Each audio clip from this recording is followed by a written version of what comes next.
You may think negotiation is not very hard. It's just a conversation, right? You probably could do it on autopilot. Well, let's see what it takes. When you start a conversation, you probably have a plan in mind. You may want to share your opinion and hear the response. Good start.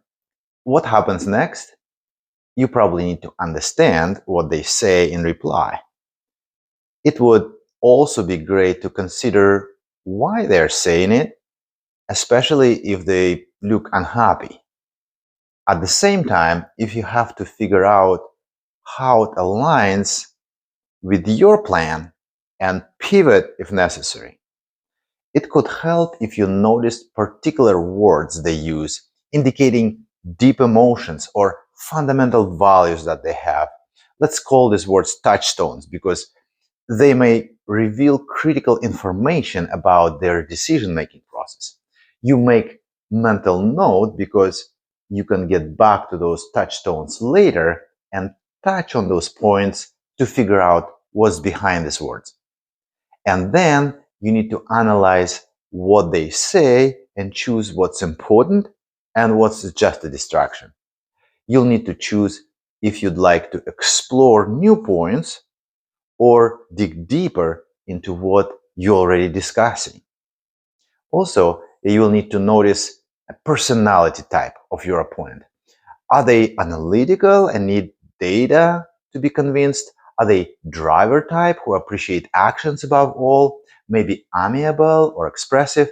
Based on that, you lead the conversation by framing your responses for recognizing for those recognized personality type.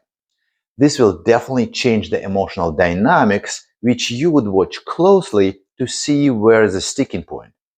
And if emotions escalate, you'll control it on your side, first of all, and influence the other side to reduce emotions and create safety in the conversation. And of course, on top of that, you'd need to structure your words in the right way for maximum impact and deliver your message with the right tone of voice and facial expression.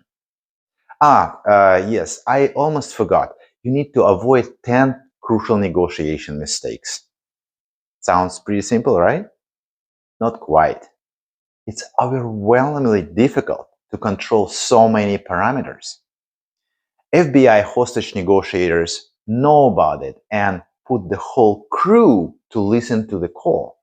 And each team member is tasked to notice a specific thing like tone of voice or special words.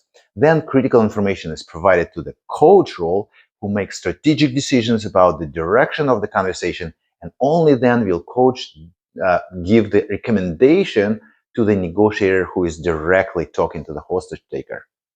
All of these points are crucial for effectiveness of your influence in communication and impact the results. That's why in most cases, important conversations become emotional very quickly and people lose control over all these points. Most mistakes are related to saying something wrong at the wrong time with the wrong emotions. How do you manage to control all these things simultaneously? You can't unless you are trained to do many of them automatically. That's why people practice negotiation in a low stakes environment like mock practice. Practicing with fellow negotiators gives you many benefits. You can focus on a single aspect of negotiation. For example, how you structure your sentence for achieving the desired effect. Then you can improve this aspect to the point when it's no longer a challenge for you and you can do it, automatically and right quite consistently.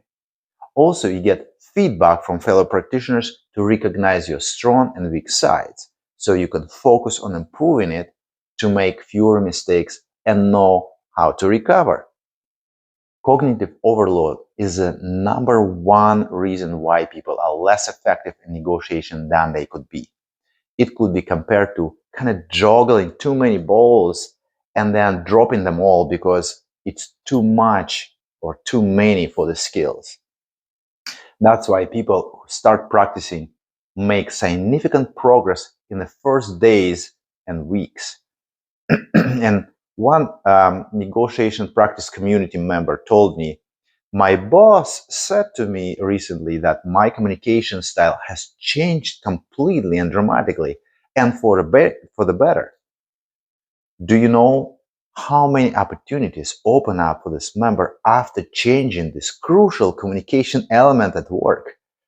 And that is just after a few weeks of practicing. Advanced communication is not about knowing tricks. It's not about gimmicks. It's about understanding people and seeing many things that others can't notice because they don't have capacity while you do. That's your advantage.